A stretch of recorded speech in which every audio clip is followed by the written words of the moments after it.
Hello and welcome to an all-new episode of Anime Brain Freeze. We are your MVP hosts. I am John. And I'm CC, and when there's just too much cool anime to watch, we got you covered. We have 3 reviews for you today. First, I'm gonna start things off comfy and cozy, bringing the good vibes with a show about a man and his cat, aptly titled My Roommate is a Cat. After that, John kinda stays on theme by giving you a bunch of dog fighting, but thankfully not the literal kind. Just a bunch of girls bringing their A-game, maybe, when it comes to aerial combat in the series Magnificent KOTOBUKI. And finally, I will wrap up this episode by talking about the one, the only, best anime football boy of the world, and the newest iteration of the show featuring him as the titular main character, Captain Tsubasa. Sounds like a colorful batch of shows, so let's not waste any more time and dig in. Don't go anywhere, we'll be right back. So, let's talk about pets. Pets are great. I think we can agree on that. Most of us, I hope most of our listeners too. Yeah, they can enrich your life in many different ways. When you're a kid, they can teach you how to take responsibility and what it's like to take care of a living being. When you are grown up, they can be like steady, familiar rock in your tumultuous adult life, and even take care of your health. Like, for example, if you have a dog and you have to walk the dog, you get a bit of fresh air once in a while. I think for some of us fucking couch nerds and PC nerds, this is a good thing. And yeah, I think both John and I were fortunate enough to spend at least some of our lifetime with a couple of dogs. Yeah. But I've also owned, I don't know about you, John, but I've also owned some cats and love them just as much as my dogs. I mean, I have nothing against cats. Mm-hmm. It's just that I have severe allergies, so I can't really have a cat. So my family, as long as I've been around, these 34 long years on this green and blue marble, we have always had dogs. We haven't had one in a couple of years, but my mom has been talking about getting another couple of dogs later this year, so cool. We'll see. Yeah, I mean, it's been kind of nice. It's, you know, that means that it's been quiet around the house, but, you know, sure. You also miss having a dog going around just being a dog, doing his thing. And I mean, they're quieter breeds and, you know, more vocal breeds out there, so... Yeah, I mean, the last few dogs you had were Bernese mountain dogs. They don't bark a lot, so... Anyway, my point being, it doesn't really matter what kind of pet you have. Chances are pretty big that eventually it will be treated as an integral part of your family. And this is what the first series I'm going to review today is all about. Family. What it means to have a family, how we form bonds with living beings that make us consider them important entities in our life. The relationships between friends, parents, and kids, and yes, even animals. So, My Roommate is a Cat, or, oh man, I'm gonna regret this because I'm gonna butcher the fuck out of this. Uh-oh. Dokyonin wa hiza tokidoki atama no ue, which is roughly translated to, my housemate is on my lap, but sometimes on my head. I mean, that does describe a cat pretty well. I guess, yeah. So this is a little series about a young mystery author called Subaru Mikazuki, who is 23 years old, very introverted and antisocial. And when he visits his parents' grave one day, he comes across a young stray cat. That cat and its mannerisms immediately seemed so mysterious and fascinating to him that he is struck by inspiration for a new novel. So he decides to adopt the young stray, even though he doesn't have the slightest idea how to take care of an animal. What he couldn't have foreseen is how this chance encounter with the cat he later names Haru will change his entire life forever. So yeah, let's talk about the production stuff first, which I think I haven't done in a while, just, you know, rattling down the production credits here and cast and crew. The series is based on a manga written by Minatsuki, which I assume is a pen name, which is amusing considering the main character in this series has a kind of similar pen name. And the manga was illustrated by As Futatsuya.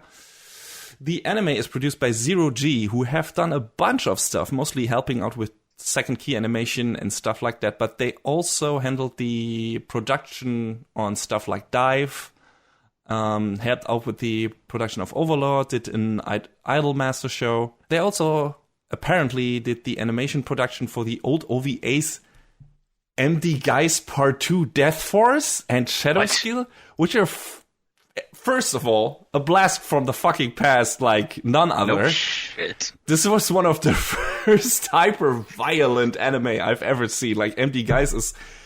woof. Jesus Christ. Not for the faint of heart. But also doesn't really fit with the rest of the portfolio, if I'm honest, and look at the rest of their credits. Like, those two, Shadow Skill and MD Guys, are kind of sticking out. But yeah, whatever. Director is Kaoru Suzuki, who also directed Dive and the Hellsing TV series, among a bunch of other episode director gigs. But anyway, they did that stuff. And My Roommate is a Cat is a solid-looking show. Nothing special. There's not that much elaborate animation going on. A lot of people talking. But they clearly spent most of the effort on the cat Haru, which I guess is important because she's kind of the main character besides Subaru. But yeah, she is animated very well and cat-like. The animals in the show in general are pretty cartoony and cute. A couple of cats. There are a few dogs, one prominently featured, the neighbor's dog. Except for the crows, who are the stuff of nightmares. But yeah, but they are supposed to be. But realistically animated enough to be convincing. The human characters are alright, some off-model shots here and there, but nothing off-putting. And the backdrops are also pretty good. And the music is done by someone called Kotoringo, whose only other anime credit seems to be composing the theme song for My Miracle. Okay, but I really like the low-key minimalist soundtrack of this show. It fits very well with the laid-back atmosphere and mood of the series, but can also well up and be very emotional when it needs to be, and it can also be playful and feisty, like when Haru embarks on one of her adventures and gets a bit rambunctious and doesn't know how to handle her human. So yeah, the music complements that pretty well. So let's talk about the story now, with that out of the way. I'll probably give away a couple of basic plot points this time, only because there really isn't that much plot in this show to begin with. And the juicy stuff is the character development and the emotional moments, which, even if you know them, it doesn't really detract from the things you might feel if you encounter those, if you actually watch those scenes, I hope. Anyway, like I said, this is a show about family, and at the beginning of the show, our main character Subaru doesn't really have one anymore. Or at least it doesn't seem like he does. We later learn he has a childhood friend called Hiroto who occasionally checks up on him, or kind of regularly, but that's kind of it. Subaru is not good with people in general. As a child, he was already pretty introverted, mostly interested in reading books. I mean, makes sense that he later became an author. But yeah, mostly interested in reading books more than anything else. But things have gotten even worse since his parents died in a bus accident during a trip. A trip Subaru was supposed to accompany them on. But he refused because, well, he kind of hated going on trips, his parents. They took him on trips often, and, you know, he is an antisocial guy. He doesn't like to go out and doesn't to interact with other people, so he hated those trips. And this time decided he'd rather stay at home. So as you can imagine, even if he doesn't show it in the beginning, deep down he is consumed by guilt. He blames himself for not stopping them, for not spending more time with them in general, for not accompanying them on the trip, being with them more. All that good stuff that will send you into a spiral of depression and self-loathing pretty easily.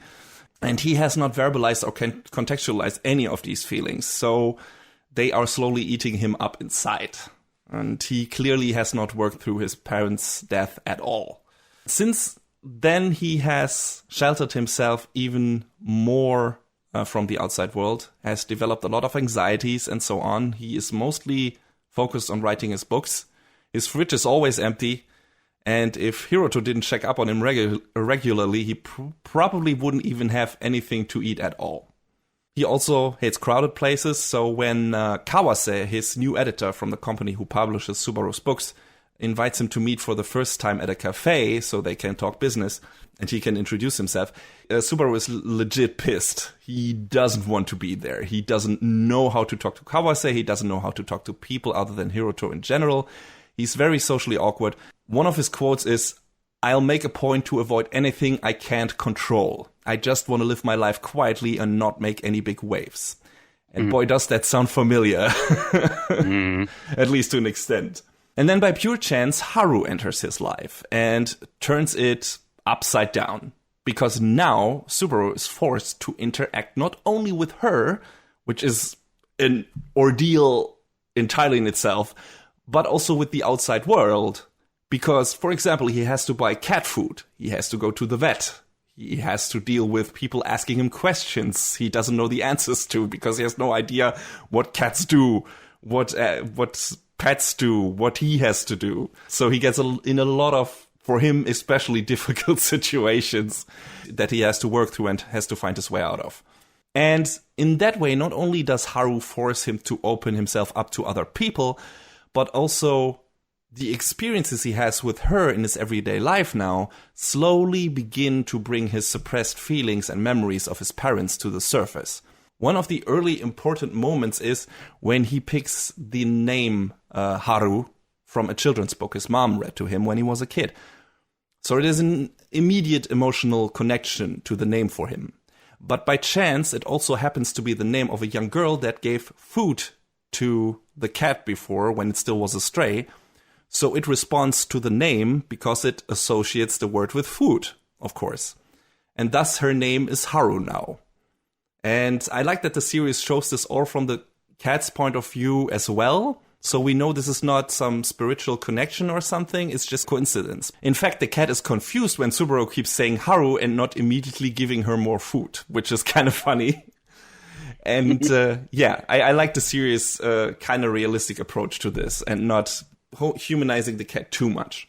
And yeah, I forgot to mention that earlier, but almost every episode in the series is basically a two-part story where we first see the things happening from Subaru's perspective, and then in the second half of the episode we see it all again from Haru's point of view.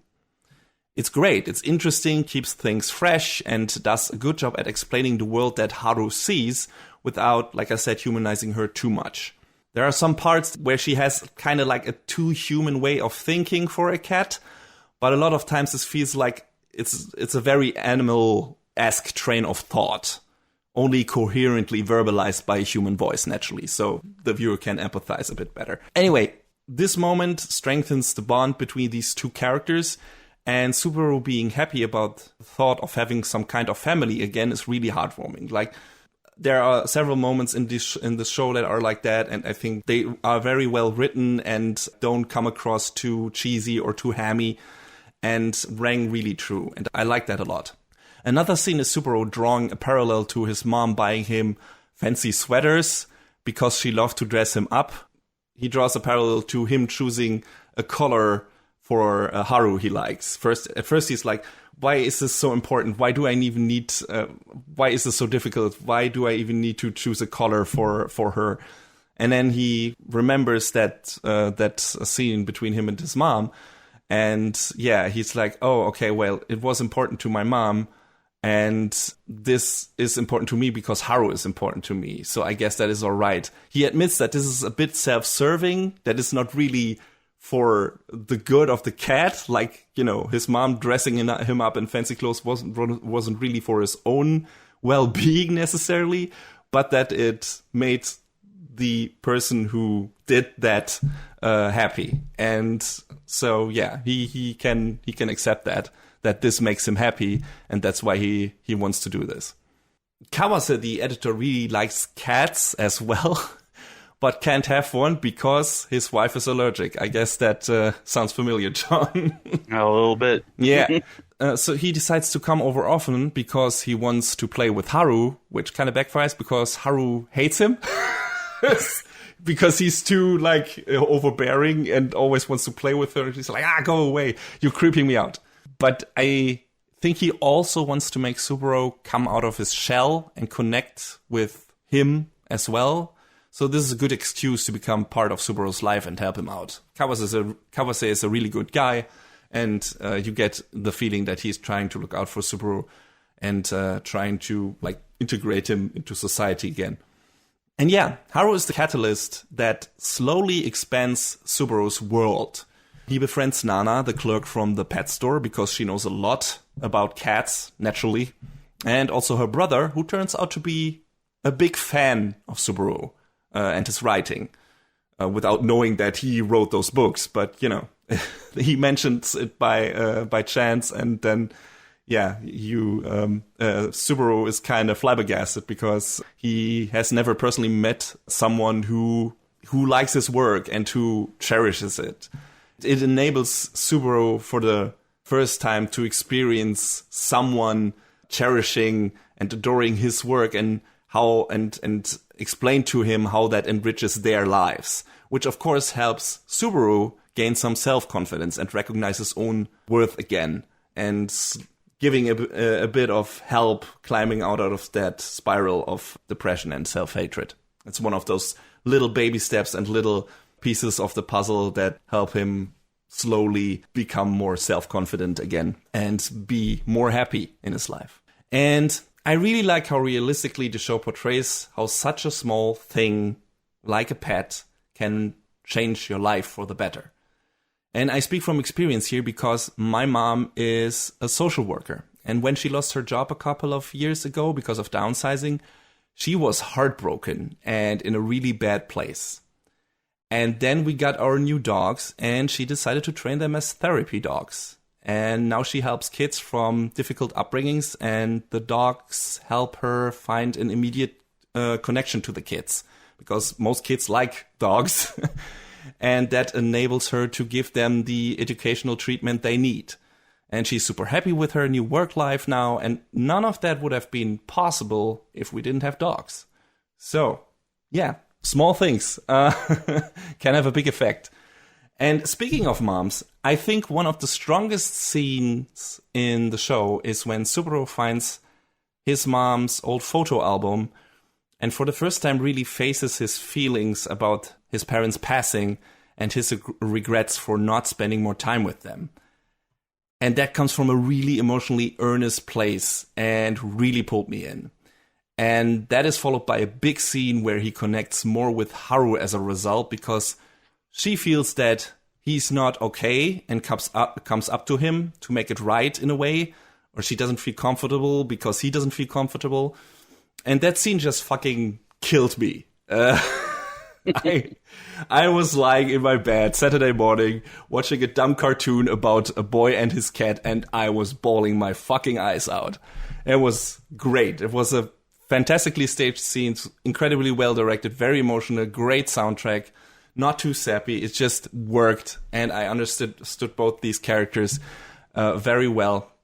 And that might be a very personal thing, because pets connecting with humans always gets me in movies, in books, in TV series. And the show doesn't pretend like Haru knew exactly what Subaru was going through, so that she decided to console him because of that, because that would be ridiculous. And I think it's a bit silly. The show is tapping into the superstition that cats can see ghosts, which the show says is the reason why Haru was being so rowdy, because she can see the ghosts of Subaru's parents kind of haunting him and trying to fight them off throughout the episode. That was the silly part. But, let's just say she knew something was up, and that she felt, I don't know, some kind of aura or whatever you want to call it, some kind of bad emotion seeping out of him, and he wasn't behaving right. And that she could help him by showing a gesture of affection or concern. And you can take the literal ghosts in the show just as a metaphor for emotional unrest, or, like I said, dark aura, or whatever you want to call it, surrounding Subaru. The thing is, cats and dogs can be very empathic beings who can sense something is not right with you.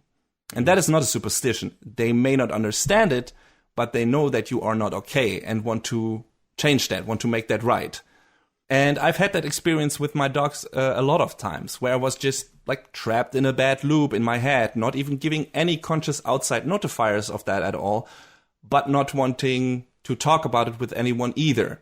And my dog just coming up to me out of nowhere for no discernible reason and putting a paw on my leg or arm and being like, "Hey, you okay, buddy? You need something? I'm here, you know." And again, of course, that's me putting thoughts into my dog's head. The real thoughts were probably something like, human weird, be normal again. But sometimes that is all you need to get through a bad day. And the show captures that kind of moment, that kind of experience beautifully. Some form of emotional connection that might be highly imaginary on your part, on our part, but helps you to get out of your own head and contextualize your feelings. And I think it's great that a show tried to do this and did it very well. And I connected to that a lot. And like I said, this might be a personal thing. Some of you might never have had that kind of experience, but I did, and that's why I was like pulled in by the show immediately, especially in those moments. And yeah, I think this is a fantastic little emotional show that, even though it works through some darker stuff, clearly has an uplifting message. I would definitely categorize it as an Yashike or healing anime. We have at least reviewed one of those before. No, I think two. Sweetness and Lightning and Flying Witch kind of fall into that genre. And maybe we reviewed some others too. But yeah, just one of those slow-paced, laid-back, comfy shows that will immediately put you in a good mood, maybe make you shed a few tears here and there, but generally spread cozy vibes. It's also very funny and cute. How much you like it will probably depend on whether you have owned a pet before or not, because if not, there might not be the instant emotional connection there, but I'd say give it a chance regardless, especially since it's only 12 episodes. I think the only thing about the show that disappointed me a bit was the OP makes it look like the crazy stories Subaru comes up with for his mystery novels through Haru's inspiration and by him watching her and studying her would be a bigger part of the story, but they really aren't featured at all. You sometimes see him narrating the things she does a bit and read a line from his books or something, but it's never like that those two characters are suddenly transported into a fantasy world where Haru is the assassin and trying to kill Subaru or something. That never happens, and the OP makes it look like it does. But I guess they wanted to keep something more fantastical out of the show and out of the visuals, which I can understand. But still, it feels like a bit of a missed opportunity for fun hijinks, shenanigans times, and draw a bit more from the comedy side of things. But otherwise, it's all great. You can watch it on Crunchyroll and Funimation. And don't skip on the stingers after the end credits, because they're also great and sometimes complete the story. But yeah, cats are great, dogs are great, all the other pets out there are great. And if you didn't have a pet in your life yet and don't have any allergies that keep you from it sadly permanently, maybe this show will make you reconsider getting one. It definitely reminded me how grateful I can be for all the family members, friends, and pets I have shared my life with. And I hope it can bring some of those positive feelings into your lives as well.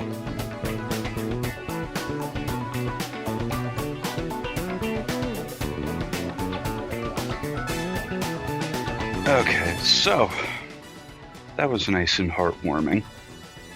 Now to switch gears. I unfortunately have to switch gears to something that I watched that was less heartwarming. So, The Magnificent KOTOBUKI, or, since we're apparently now giving Japanese names, Koya no Kotobuki Hikotai. The Magnificent KOTOBUKI follows the exploits of this squadron of fighters called the, Kotobuki Squadron. It's in a barren frontier where people trade goods with each other in order to help one another survive. And the Kotobuki are bodyguards for hire, led by a strict but beautiful squadron leader, an unreliable commanding officer, and a true artisan of a crew chief. Alongside pilots who don't lack for personality, they take to the air in dogfights letting the engine noise of their Hayabusa fighters ring out in the skies. This show is an interesting specimen. Mm-hmm. Let's talk about who executed on the animation production first. It's a little studio called Gemba, whose name has come up in the past when we talked about your favorite, the adaptations of Berserk. Yeah. Yes. This show involves CG. Mm-hmm. I'll talk more about that in a mo. But some of the other stuff that Gemba has worked on is they've done CG in some of like the Pokemon and Resident Evil movies. They did, I think, the second Macross Frontier movie, one of the Psycho-Pass movies, and then they did some work on the first Super Robot Wars original generation series. Was that the Inspector? No, the Inspector was the second series. The first series was, I think, Divine Wars. Yes. And the show was directed by Tsutomu Mizushima, who's worked on stuff such as Blood Sea, a whole bunch of the Crayon Shinchan movies, Genshiken, Girls und Panzer, and Squid Girl, the perennial favorite. That show is interesting. It's fun, but it's a thing, that's for sure. So let's start off talking about what I like about this show. I think it has an interesting setup with this like all-girl fighter squadron they're out to make a buck however they can, being, these guns for hire. And, it's got that sort of neat setup. And I will say that the dogfights in the show, so good. I said at the top of the season that hopefully this show would scratch that itch until the next Macross, and I think in that respect it did, because the dogfights are really fast and exciting and engaging and have a lot of really good and dynamic camera work, and it's really that's definitely the highlight of the show, and it's really great and it's really fun to watch. Probably another one of the highlights of the show is the music, which was done by Shiro Hamaguchi, who's worked on stuff like Oh My Goddess, like a whole bunch of, again, the Crayon Shinchan movies, Final Fantasy VII Advent Children, FF Unlimited, Hanasaku Iroha, worked a bit on One Piece and Sakura Wars, and arranged the music for Final Fantasies 7 through 11, Monster Hunter, and Unlimited Saga. And if you know anything about the music from those games, you know they are really damn good soundtracks. Mm-hmm. And again, this show does not disappoint on that front, because it has this big sweeping orchestral soundtrack that's really engaging and really great, and it gets you in the moment, and yeah, it's awesome. Cool. This show has a lot of shortcomings, though. And one of the shortcomings I feel like is with the characters, because this show has a large cast. The most that they really give a lot of time to is the main character, Kylie. And, she's this spunky, plucky, I'm going to go fly around like a pro and shoot a whole bunch of shit down because I'm a little spitfire. Cool. All right. But she's, sort of overzealous in what she does, and she gets herself in trouble a few times, more than a few times. But we kind of see where that comes from, because she has these flashbacks to this pilot that she met, that we only ever know him as Old Sab. He's this grizzled old guy. He's like, oh, you don't want to, why do you want to get to know me? I'm just some old burnout. But he takes Kylie up into the skies in his plane, and that really, fosters her interest and love for flying, and that's what really gets her going on this path of hers. And, it's a really neat story, and you can tell there's a lot of, emotion behind it, because, you see this very unlikely friendship form between this little girl and this grizzled old guy, and it's it's neat, it's interesting. Is he kind of like the father figure? And is she an orphan, or are her parents still around? Here's the thing: a lot of other stuff isn't touched on nearly as well or as thoroughly. Like, I can give you the Cliff's Notes versions of all of the other characters, but beyond that, the amount of character development in the show is close to non-existent. It feels like each character is just there to be their archetype. Like, there's one girl, Kate, who's very sort of stoic and quiet and, very... Does she have blue hair? I think she had white hair. Oh, yeah, that works too. There's Riona, who's the captain of the Kotobuki unit, and she's, very, you have to stay on target and stay on task. There's Zara, who is very sort of airy and easygoing, and she was one of the co-founders of the Kotobuki unit. There's Chika, who's even younger than Kylie, and she's just a dumb little shit who's there because she is okay. That sure sounds like a lot of anime girl archetypes. For like, hey, which kind of girl do you like? We have all of them in this show. A lot of the show felt like it was just, in that regard, it was just ticking off check boxes. They kind of try to go a little deeper on the relationship between Riona and Zara. I'm going to have to give a spoiler warning later on. I'm not going to go into it yet, but there's reasons why I just was kind of like towards the end with a lot of this stuff. So like I said, this show is not wanting for a cast because after the Kotobuki's first mission, where they are escorting this Zeppelin, the town that they go to is filled with all sorts of crazy, weird characters, like the wishy-washy mayor of the town who can't decide whether or not he wants to give in to the demands of these sky pirates or whether or not they should be taken down and taken care of. A true politician through and through. There's this other guy named Isao who is this... Oh, I'm such a goofy, random guy. I'm the head of this trading company. Becomes the mayor of another city later on. It's revealed that in the past he had helped Riona in another skirmish, and Riona feels sort of indebted to him and is, wants to pay that debt back because, he doesn't want to leave, a debt unpaid. And sure, okay, that's something I can plug into. All right, screw it. This is your spoiler warning. This is your spoiler warning. This is your spoiler warning. Right. So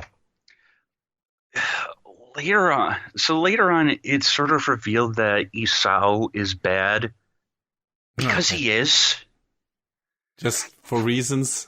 For reasons. Is he Cobra Commander? Not okay. I wouldn't say it like that, but he's just... He's a villain for being a villain's sake, because the show needs an antagonist or something, and a twist. Yeah, so... This show would have been so much better if the story was just like an episodic, like, the girls went on this mission. This thing happened. Let's dive more into the backstory of this character. There's another mission. That sort of thing. No. No, that's not what happens. We have to dive into the stupid mysticism side that doesn't mesh with the rest of the story at all. What? So, it's discovered that there are these holes in the sky that start forming, like, above, like, different towns in different parts of the world. And for some reason, Isao has been seeking out these holes because they lead to this other world that's rife with, all sorts of riches and tech and interesting goodies and whatnot. And I'll get to that stupid plot point about what the holes actually are later. And it doesn't work. And I don't know if they went with this sort of thing because, hey, guess what I found out after the fact? It ties in with a mobile game. So you wanna pull your pilot waifus, you gotta play the fucking mobile game. Well, wait, came the mobile game first, or I think it was meant to be a promo piece.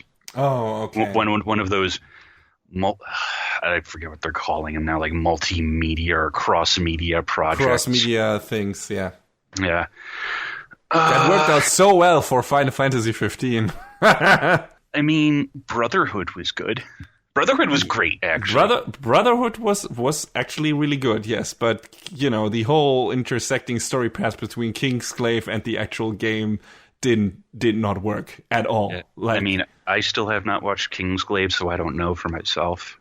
But, yeah. I watched Kingsglaive. I haven't played the game, but a friend who watched Kingsglaive with me and then played the game says there's so much in that game that never gets mentioned, that happens only in Kingsglaive, and your character miss out on so much of the story that happens in the fucking movie. None of this works, at least to quote him. So it sounds like cross media rarely is one of those things that pans out. Yeah, I can't speak for the game because I don't think it exists in English. I think it's only in Japanese. But my takeaway from the end of this show was like, yeah, I'm not interested, thanks. But yeah, Isao is bad because he is. So they don't really even foreshadow it. He just sort of is like, yeah, we need to do the thing. To see those holes, all of that shit belongs to me. Okay. Great, dude. So the holes basically brought the tech that belonged to another town that no longer exists called Yufang. And the people from Yufang, I hope you're ready for this. I really hope you're ready for this. They called themselves Japanese. What? So the holes are basically a direct portal to Japan because fucking why not? Sure. All right. And at that point, when they revealed that plot point, that happens in the 11th episode. That's one episode from the end. And it's like... Wait, so this is a reverse isekai show, kinda, I guess? Yeah! Yeah. It doesn't work either way. It's shit either way. After Isao extols the virtue of the holes, he declares war on the other two big settlements, Rahama and Poroka. And it's like, okay, dude, why did you feel the need to do that? If you just wanted to go into the holes and be a weeb, no one would have bat an eye. There's another part. They kind of try to insinuate that there's a relationship between Riona and Zara. It doesn't work. In the last episode, in the final confrontation, Zara says to Riona something on the lines of, hey, you and I could just run away from this. And it's like, this doesn't feel earned at all.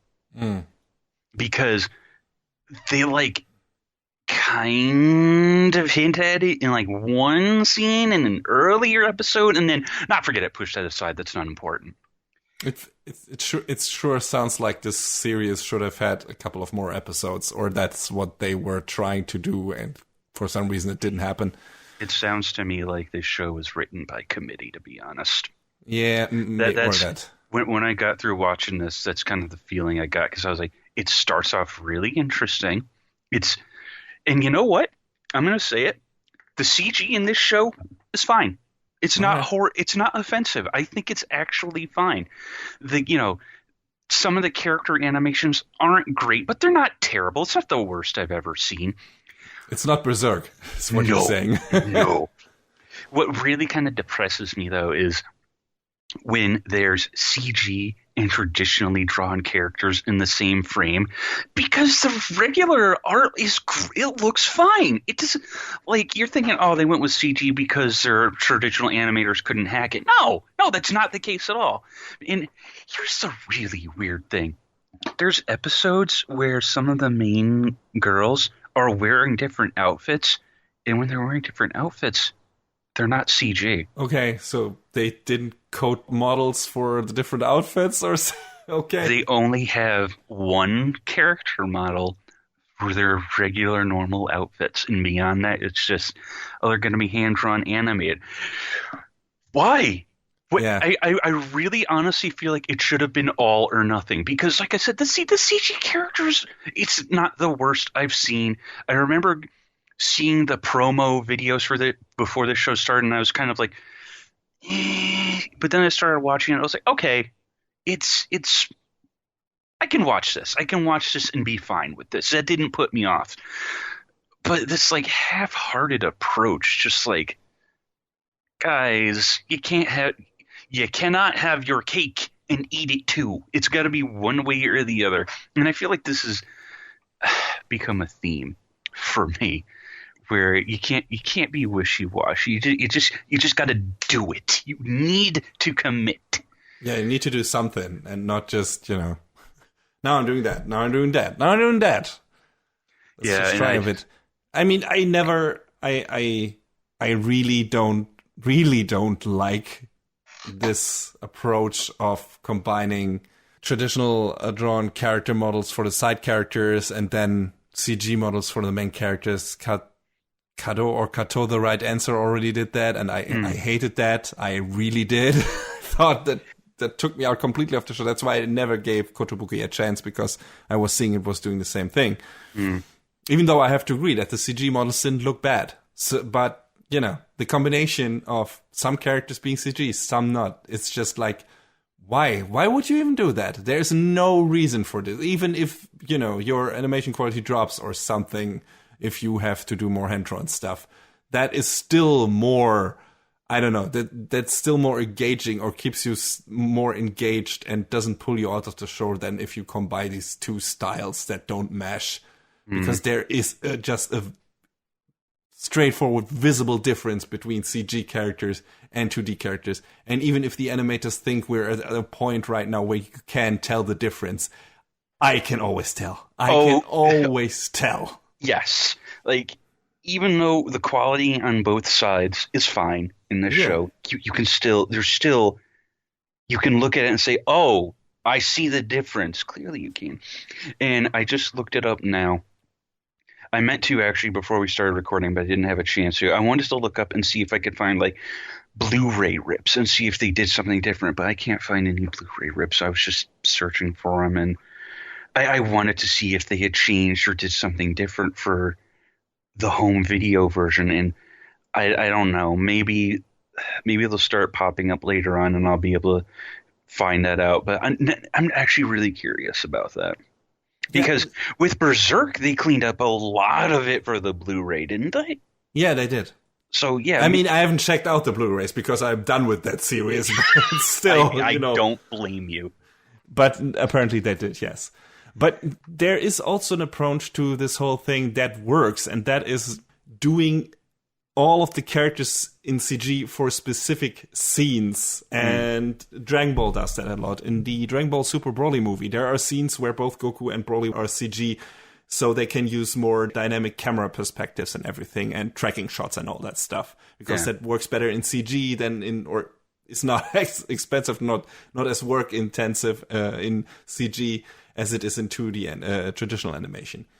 And that works great if it's done right. Like, I thought that movie looked fantastic, and I could always tell again when it was CG, but it didn't pull me out, because then in those moments all the characters, were CG, everything, the environments were already CG in some parts. So it worked, it meshed, it fit together in a way.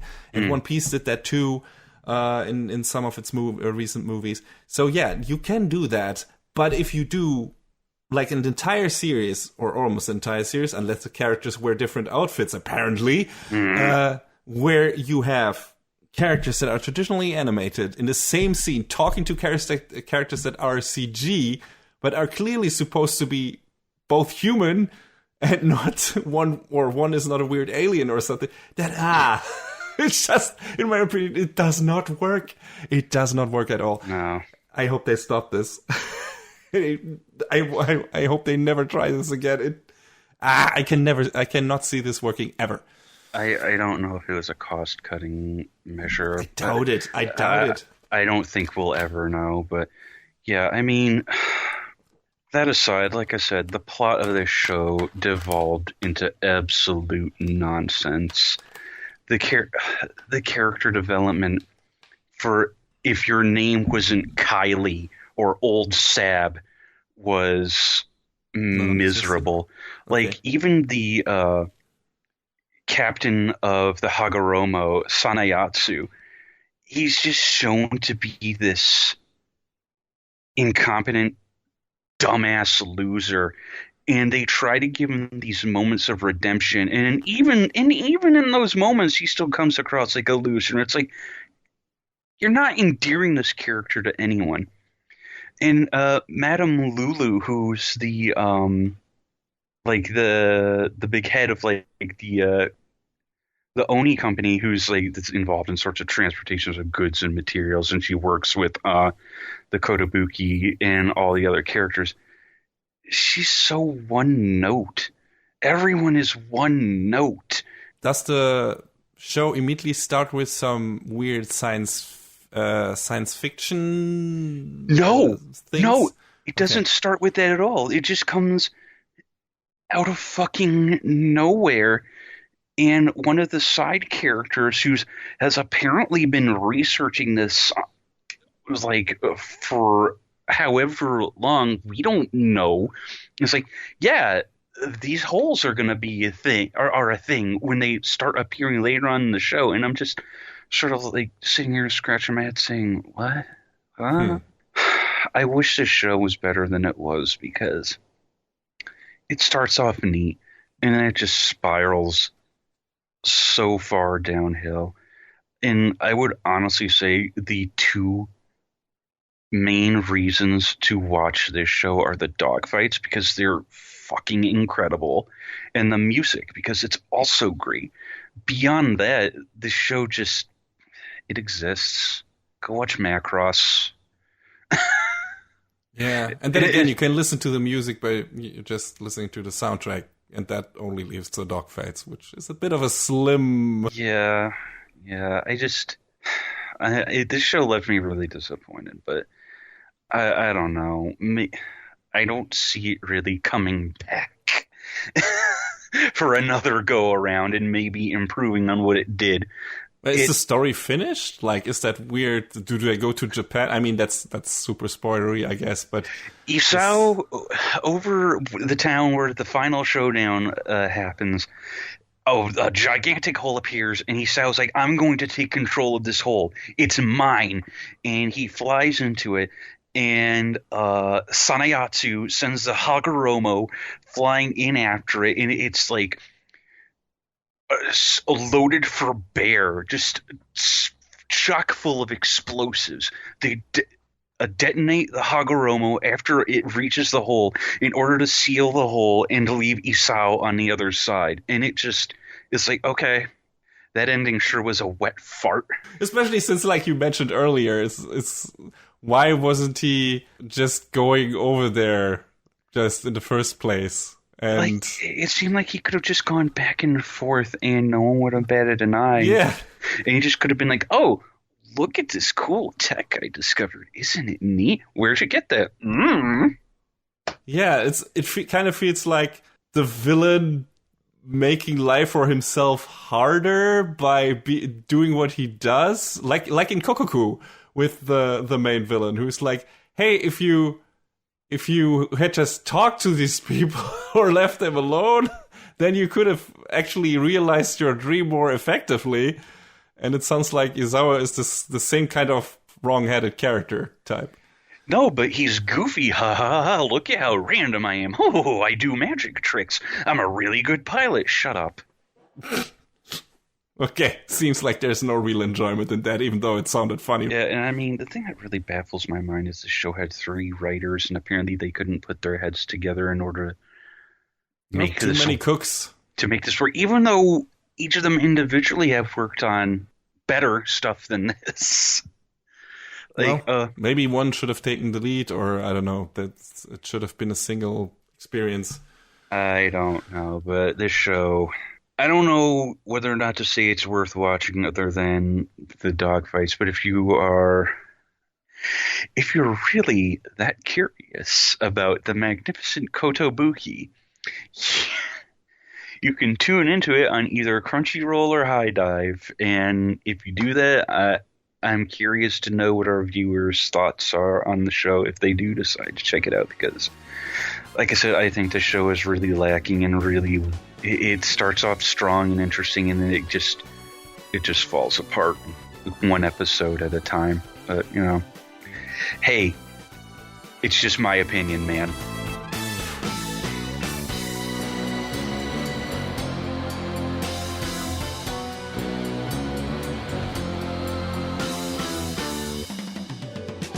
All right, time to return to the positive pitch and talk about some sports anime action again, baby. Sports. The only thing that is more interesting in anime no, that's not true. There are many things that are more interesting in anime than in real life. Anyway, the last show in today's episode is the newest iteration in one of the longest-running sports manga and anime franchises in existence. But might not be that recognizable in the US because it's about soccer or football, whatever you want to call it. And yeah, that is Captain Tsubasa. And that is a series I grew up with because it ran over here for a while, for a long time. There were a couple of soccer shows, actually, soccer anime that ran over here, naturally because Germany is a fucking soccer/football country. Among a lot of my classmates who still watched cartoons in their early teenage years, this was a very popular show. It's based on a manga by Yuichi Takahashi, which was originally released between 1981 and 1988. And the manga got a bunch of sequel/remake mangas. I'm not sure. One of the later mangas is named like the remake anime from 2001, but I think that's still a different story because apparently Tsubasa is much more grown up in that. I'm not quite sure on the details there because I haven't read the manga series. But still, there is one currently running since 2013. So franchise is still going strong, I guess. The first anime adaptation that I mentioned earlier, that I watched as a kid, ran from 1983 to 1986 in Japan. Came over to us much later. I think I watched it in 1992 or 93. It got a bunch of movies and sequel series, a remake in 2001, like I said before, and now another remake in 2018. Also a bunch of video games and other stuff, naturally. I think there's a bunch of Captain Tsubasa games for the Super Nintendo, for example. So yeah, what is this series even about? Well, it's about a 11-year-old boy, Tsubasa Ozora, who loves soccer. I'm going to call it soccer to avoid confusion from now on, and because I don't always want to say football/soccer, whatever. Fair enough. But you know, for the purists out there, it's actually football, yada, yada, yada. But yes, Tsubasa loves soccer. Indeed, he even considers the ball his friend, ever since holding onto a soccer ball saved Tsubasa from getting run over by a truck as a toddler. And since his earliest childhood, he dreamt of becoming a pro soccer player and leading Japan to the World Cup Championship. So when he and his mom moved to the city of Nankatsu, which is a fictional town, by the way, his dream starts to become reality. First, he makes some new friends at his new elementary school and joins the soccer club. Then he draws the attention of the best goalkeeper in the area, Genzo Wakabayashi, and challenges him to a duel. And lastly, he's confronted by Roberto Hongo, one of the best young soccer players from Brazil, who, by chance, is in Japan. We, of course, later find out that this is not quite a chance encounter. But regardless, Roberto offers to train Tsubasa, him and the Nankatsu soccer club team. and promises him to take him to the country of soccer, Brazil, if Tsubasa can become the best soccer player in Japan. Naturally, Tsubasa is fired up, because he loves soccer, but the road to the national championship, of course, is long and hard, and Tsubasa will meet many tough opponents, rivals, and new friends on the way. So this new adaptation of the first 2 arcs of the original manga, namely Kid's Dream and Boy's Fight, is handled by David Production. And if that rings a bell, you might have listened to at least one of our reviews of JoJo's Bizarre Adventure. Yeah. Not only that, but this show was directed by Toshiyuki Kato, who was the series director for the 4th series of JoJo's Bizarre Adventure, Diamond is Unbreakable, a show we both unconditionally love, I think. Yeah. With good reason. He was also a storyboard artist and episode director on the previous seasons of JoJo's Bizarre Adventure, among a bunch of other stuff. But I think especially the same sensibilities and vision that shines through in his work on JoJo's Bizarre Adventure is very prominent in Captain Tsubasa as well. You have a bunch of great exaggerated action shots and camera perspective, wild camera movement, super colorful scene compositions, like, you know, these negative effects that we often have in JoJo's where the colors are reversed and stuff like that. You also have that in Captain Tsubasa. Great line work, amazingly staged shots, and play encounters that are pretty much scenes from a shonen tournament battle series. Like, this is war, people. Soccer is serious business after all. No, it isn't. There are also some nice eye catchers with player stats, you know, also kind of like JoJo, and formation info before each important match. So yeah, just great stuff to look at. The sound direction is once again done by Yoshikazu Iwanami, who also was responsible for JoJo's Bizarre Adventure, Sword Art Online, Planet With, and a bunch of other things.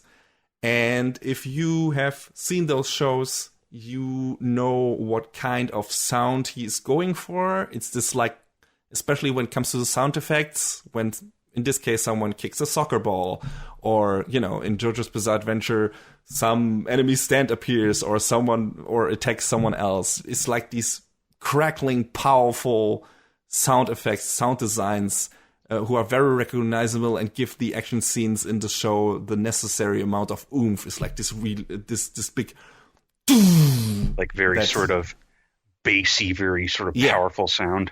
Yeah, it's really, if you have a surround sound system, he is one of those guys that makes really good use of your subwoofer.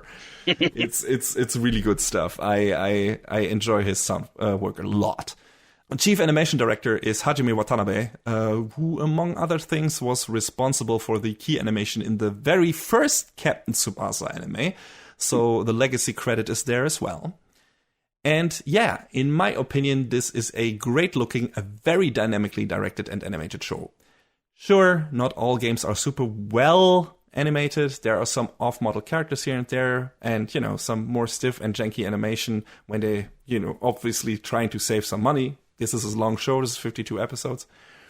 But overall, the presentation in that series is great and pulls you in immediately, just like the presentation in JoJo does. That also sometimes cuts a few corners here and there, but when it counts, it always looks great. And so does Captain Tsubasa, in my opinion. Yeah, presentation is great. That includes the soundtrack by Hayato Matsuo. Also did the soundtrack for The World God Only Knows, Drifters, Hellsing Ultimate, Kamen Rider Faiz, fucking Guyver Bio Boosted Armor, and of course, a couple of episodes of JoJo's and everyone's darling, Keijo! Heyo! I'm always glad when we get to mention Keijo again. Reset the timer on mentions for Keijo. Yeah. Man, there's a show that should get a sequel. Anyway. But the author got super screwed though, so it's just unfortunate, but because it deserved more than it got, even though, God, that show was way better than it should have been. Definitely, it was silly as fuck, but it was super entertaining and engaging. So, and the music was good, and so is the music in Captain Tsubasa. It's fantastic, actually. Just the right amount of ridiculous, over-the-top orchestral arrangements that make you feel like you're watching the most epic fight on the face of the planet when it's just a bunch of guys kicking a leather ball around. but it feels like fucking life and death, son. It's really like some of the tracks might become a bit repetitive over time, especially if you binge that show, but just Tsubasa's theme when he attacks and, when things get really, really dire on the field and everything, and there's a rousing speech or whatever, just the music swells up and shit gets crazy, and then a super attack and the music explodes, the subwoofer explodes, the screen explodes with colors and action and everything, and I explode as well. And it's great. Everyone is having a fun time. And also interesting little tidbit. I think the ending is always sung by a different cast member. Oh. And since this is a big cast, there's some really out there and funny interpretation, because not all of the cast members can sing, but they still try though. Oh boy. That's great. Actually, I stopped watching the show for 2 months because I had to catch up with some other shows and couldn't make the time for it. And then I picked it back up again and was immediately pulled back in by the power of its presentation. So I think that's saying a lot. Story-wise, there is not that much happening. Just like with a lot of sports anime. It's Tsubasa playing a couple of random games in the beginning, like, meeting friends, all the good stuff, and finding its way and establishing himself as like the top player and everything, and the hope for this Nankatsu soccer club. And then it's a small tournament that decides the selection for the national tournament, the Nankatsu selection for the national tournament. And after that, said big national elementary school tournament happens, and thus ends the first arc, Kid's Dream, and then we move over to the next arc, Boys Fight, do a 3-year time skip, and almost immediately start the big national tournament of the 3rd year of middle school. And all the crazy, over-the-top bullshit is in there that made me fall in love with sports anime in the first place. Like, we have talked about some sports anime before, but this one is definitely going in the corner of Yowamushi Pedal, Kuroko's Basketball, where this is basically, like I said, a tournament action show. This is basically like a fighting show, only on the soccer pitch. This is just ridiculous, over-the-top nonsense from beginning to end. Everyone being super serious and super dramatic and doing things that should not be possible for a human being. And it's fantastic. Haikyuu is a more realistic approach, but this is definitely this is the Hajime no Ippo of soccer anime, I guess.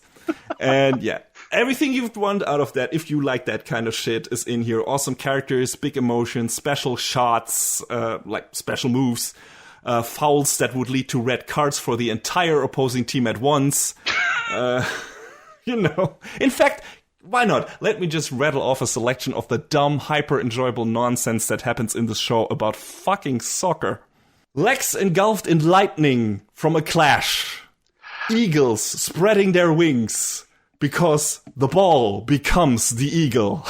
The ball, in fact, also becomes a tiger and runs towards the fucking goal. People getting thrown in the air from tackles, and the shots of the big rival of Tsubasa, Kojiro Hyuga, who is like this super powerhouse, who's like this no-nonsense player, is like, my way of soccer is the right way, and I'm gonna play it, and I'm gonna destroy everyone who stands in my way. And he just tackles everyone out of the way, like, just fucking rams them out of the way, which immediately he would be taken out of the game after 2 of those moves if this was a real soccer match. And when he shoots the ball, everyone who tries to stand in the way of that ball just gets thrown to the side of the fucking field. Jesus. And it's amazing. What else do we have? Like I said, stuff that would get you immediately red carded in real life. Just a bunch of shit. Just a bunch of the nastiest fucking fouls that are basically like fucking martial arts moves. The feared offside trap, which is a super standard move in soccer. But in this, it's staged like it's this like craziest Kira from Death Note master mind game play ever. It's like, oh my god, how did they do that? It's so fucking dumb, but it's fantastic. In the second arc, everyone gets a special shot. like I said, the ball gets lit on fire and turns into a hawk or a tiger or whatever. One of the teams, Meiwa, that Kojiro Hyuga plays for in the first arc, has like this special sliding squad where a bunch of players do sliding tackles at the same time, and when they do, you hear the sound of machine gun fire. What? It's great. It's just fantastic. Tsubasa learns a new shot in the second arc. This is like his trick shot, his big thing, and it's called the drive shot, which is like has this weird arc where it first travels into the air and then just descends at hyperspeed for the goal, which is not possible. Just ignoring all rules of gravity and physics, and becomes, like I said, like a hawk. And there's this scene where five people have to stop the captain who is trying to block Tsubasa's ball from being pushed into the goal by the fucking shot. It's so ridiculous, and I love it. I love it to death. It's the dumbest shit. There is a move, I can't stop, sorry. There is a move where two brothers, twins actually, the Tachibana twins, jump on each other's legs, and the one catapults the other like 1,000 feet into the air so that he can launch a deadly shot from above. And that move is called the Skylab Hurricane. And the episode where it's shown off, where it debuts, ends on a picture of a space station, which is fucking brilliant. It's fucking amazing. Skylab Hurricane! Cut! You see a space station in the background and the episode ends. It's the best thing. It's the best fucking thing. That show does not take itself seriously at all. I mean, all the characters act like this is the most serious thing, but you know that the creators don't give a shit. Like, it's in all the right ways.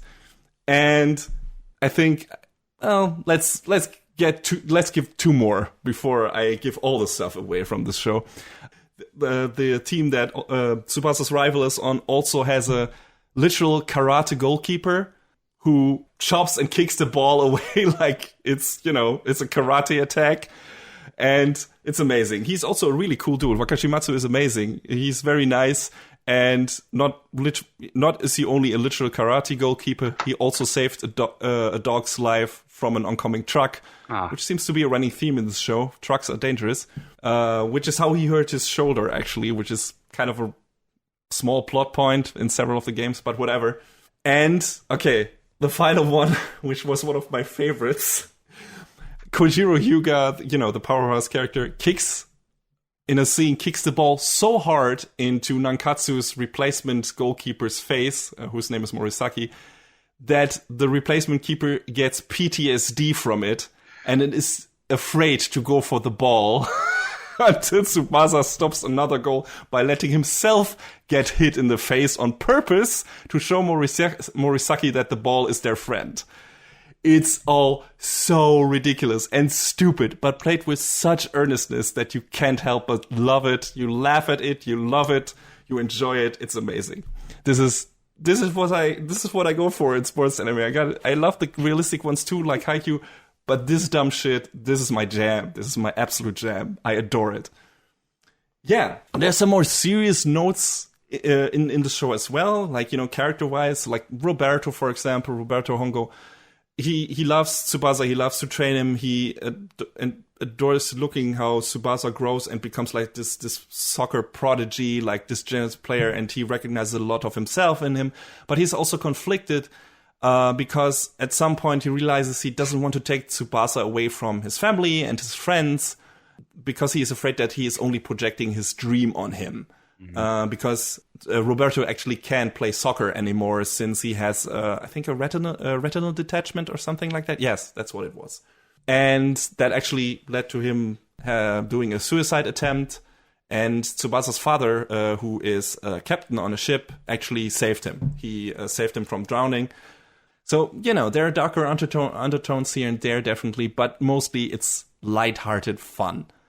In terms of how well this is adapted from the source material, which, is an older manga, they slightly modernized it. Everyone has smartphones and tablets, which obviously they didn't have in the manga and in the old series, in the first anime, which brings some problems with it here and there, because it makes it a bit hard to believe that they completely lose to one of their teammates who leaves the team after the first tournament. But generally they do a good job of, adapting or putting that story in our current time. Of course, now there are also flat screen TVs and stuff like that, which didn't exist in that old thing. I think a lot of scenes were when they were still listening to the radio in that show. Actually, didn't always watch TV. This sounds like it kind of taps into my problem with Banana Fish, where they tried to modernize it, and I felt like it fell flat.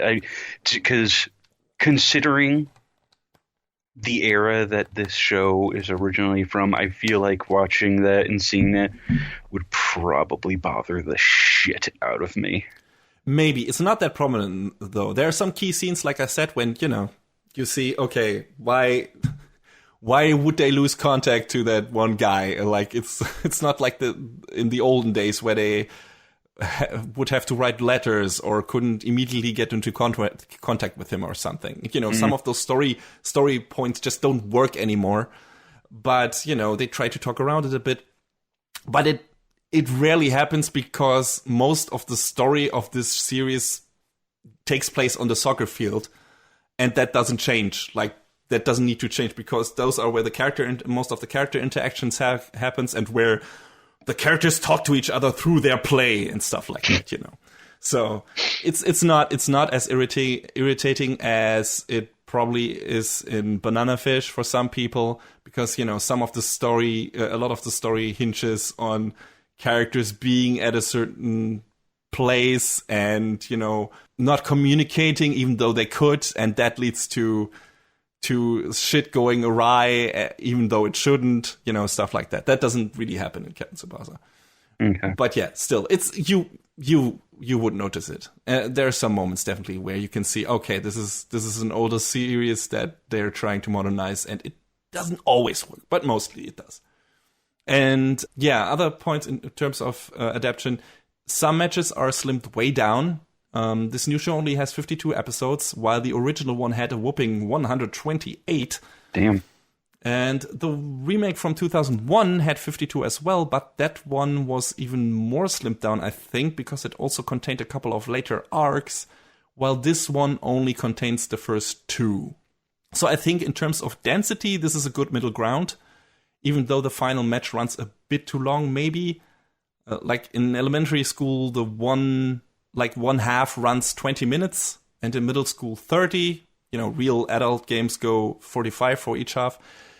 But, having a 1 hour match last about 7 episodes, which is what the final game is, borders on DBZ time. But then again, Haikyuu's entire 10-episode third season was one match, and that didn't feel too long at all. There was a lot of character development in there and great action scenes and everything, so that worked. So I guess it doesn't really matter as long as enough interesting stuff is happening. And I guess the final match in this show is a bit too much back and forth, where it's like, no, Tsubasa is so fucking broken and he's dead, but then he finds his spirit again and manages to score a goal again, and then he's broken again and his body falls apart, and then he finds his spirit again. And that happens a bit too often in the final match during the course of the 7 episodes, and you could have cut some of the stuff out of there. But then again, they probably were like, okay, we don't have that much more episodes to go, so we need to stretch this out a bit. So yeah, but aside from that, the pacing in the show is pretty damn good. Just only on the final stretch, you get the feeling that maybe 4 or 3 episodes would have done the job a bit better. But aside from that, I had nothing to complain. I think also the match order might have been mixed up a bit, because I remember there being a match against a club in the tournament in the original show that came in the beginning, like was the very first match, and ran for quite a while. And here it is like the second match and doesn't even last half an episode or something, while it lasted multiple in the original. I don't I'm not quite sure because it's been a while since I've seen the original show. But I feel like some of the matches they decided to slim down a lot or put somewhere else in the storyline instead of where it was before. The character designs are... I don't remember them looking that mature in the old show. Like, it's okay when they're still like in elementary school, but they still look too old there. And, you know, once they're like the fifth graders look like 20-year-olds in this show, which, you know, is sometimes anime disease that happens. And sometimes, you know, 30-year-olds look like fucking 12-year-old girls or something. But this often happens, I guess, with other material as well. And in this show, it's also very prominent where it's like, these characters should not look that old. Like, Kojiro Hyuga is like, he's supposed to be, I don't know, 12 or 13, and he looks like a fucking 25-year-old or something. It's ridiculous. Just super muscular and everything. Get like this fucking body of a tank. And it's like, that's not possible. This is ridiculous. He should already be high school or college the way he looks. So it's, I don't know, it's a bit old-fashioned, but it's fun. It's funny. And yeah, in terms of character development, this is a show with very simple characters. What you see is what you get. I guess that can be attributed to this also being very old source material. You know, even for a sports anime, this is kind of a bit bare bones. Like, Tsubasa has unwavering spirit, can deliver rousing motivational speeches, is like a really good guy, is a really good friend, and everything is nice to everyone. But he's kind of perfect aside from that. Like I said, he always finds his spirit, even if he stumbles here and there maybe and questions himself in one episode or another. But that rarely happens. He's always like straightforward. My dream is soccer, and I'm just gonna do this for me and my team and forward. And he's kind of an unstoppable force most of the time, which might be a bit boring for some people. And if the presentation wasn't so fucking amazing and everything else about the show, I probably would have lost interest. Like if I didn't enjoy that stuff so much. Because, you know, if you come from stuff like Haikyuu that has really great character development, like not even for a sports anime, but in general, it's just a fantastically written show. You know, if you come from Haikyuu and go to Captain Tsubasa, it's like, holy shit, this is a very simple show. So, you know, be aware of that. It doesn't have to be a bad thing. Immediately when you see the characters, you know what you get, like I said, and that can be enjoyable too. But don't expect those characters to go into an unexpected direction. There's one match against a club called Musashi, I think, where Tsubasa is not perfect because he is intimidated by the opposites team's captain's skill and resolve. But aside from that, he is a bit of a Gary Stu. And yeah, you also won't find some deeper emotional beats in this show like you can in something like Haikyuu. Like, very few players on the main team get any kind of development or even character backgrounds. They're just there. Every female manager is in love with the captain of their respective team. Like, every single one. It's like dreamy eyes. Oh, captain, my captain.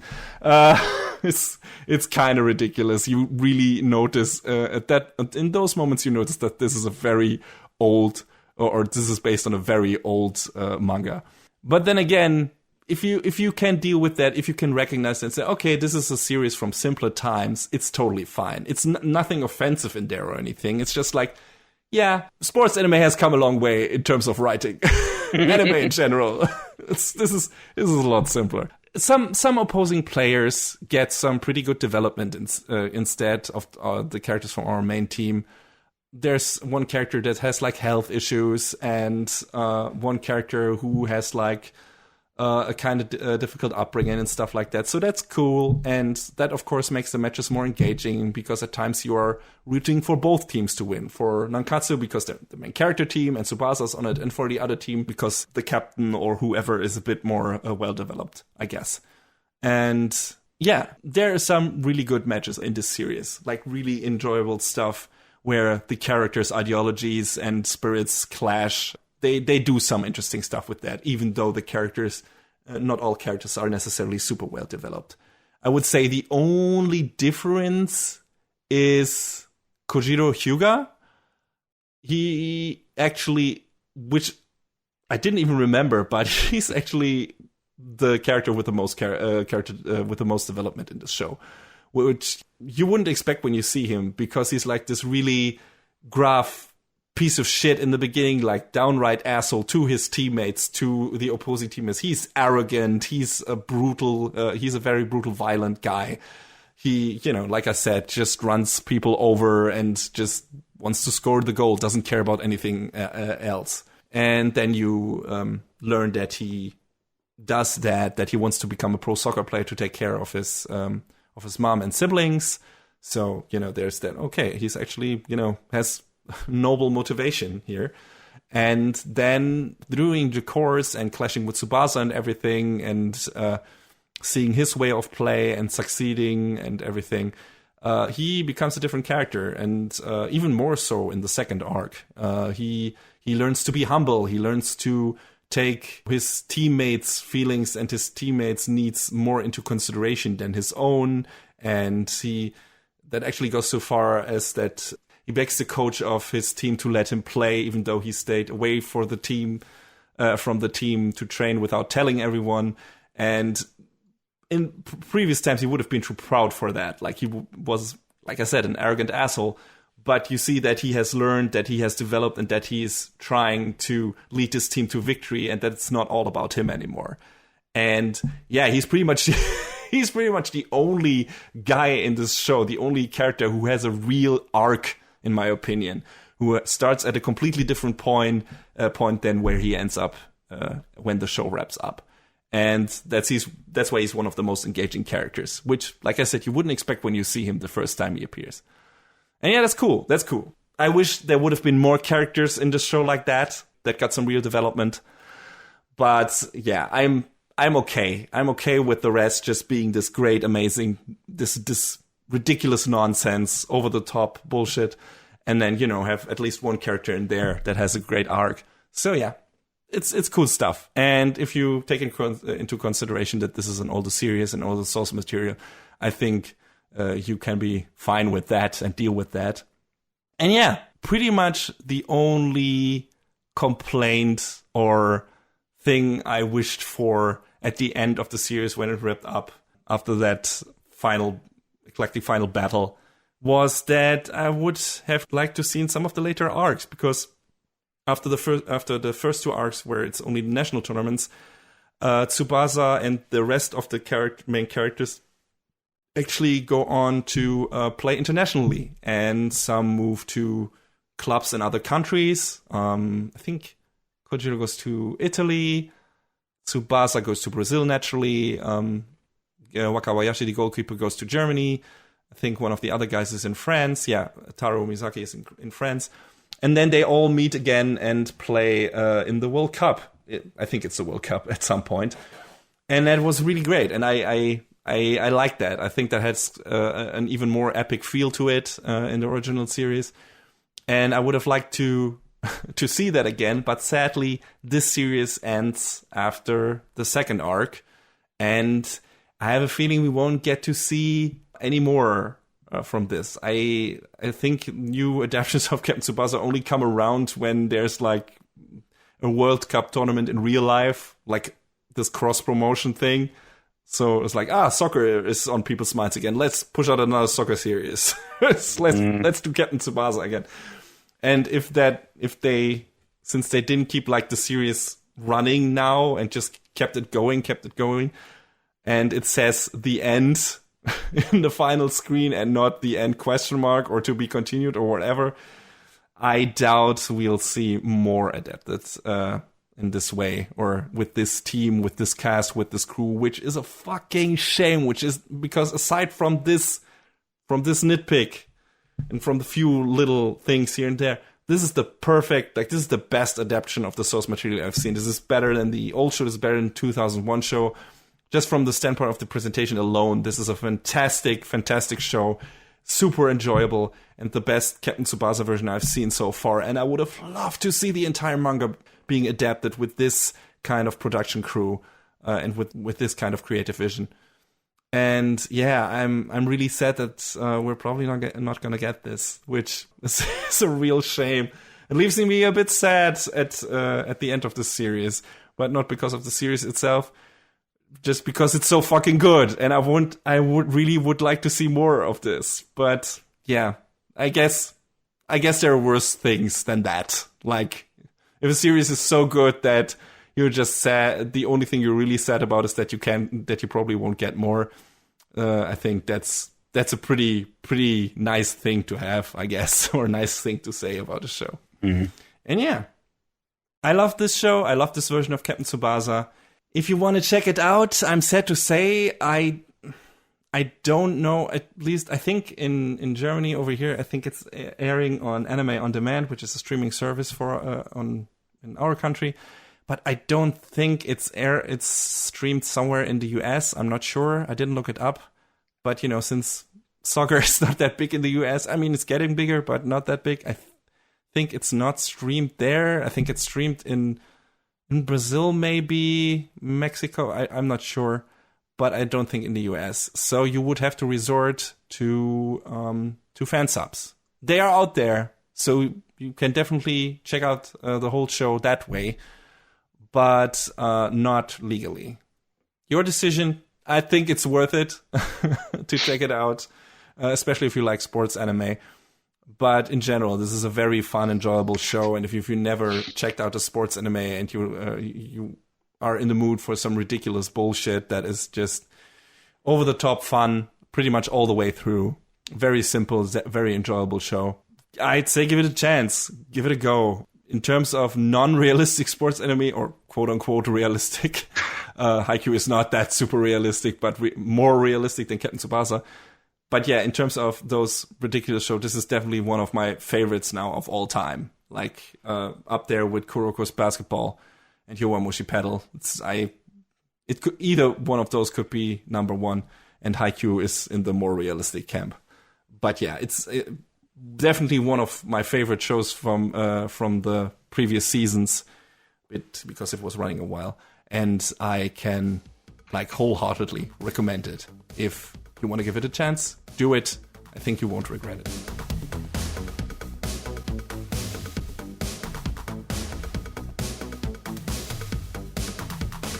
And that is a wrap on the 73rd episode of Anime Brain Freeze. All the music in our show is from the Double Dragon Neon soundtrack by the amazing Jack Kaufman. Please go to vrt.bandcamp.com and check out his awesome work. Our show is available on most of the popular podcast services, but it's always worth visiting animebrainfreeze.com for our review index and some interesting articles linked in our episode release posts. Follow us on Twitter at AnyBrainFreeze. We tweet regular updates and fun anime-related stuff there. Leave us comments and questions on Facebook and our YouTube channel, or send an email to animebrainfreeze@gmail.com. We would love to read your feedback. Thanks for tuning in. We hope you had a good time, and please join us again on our next show. Macht's gut. So long, everybody.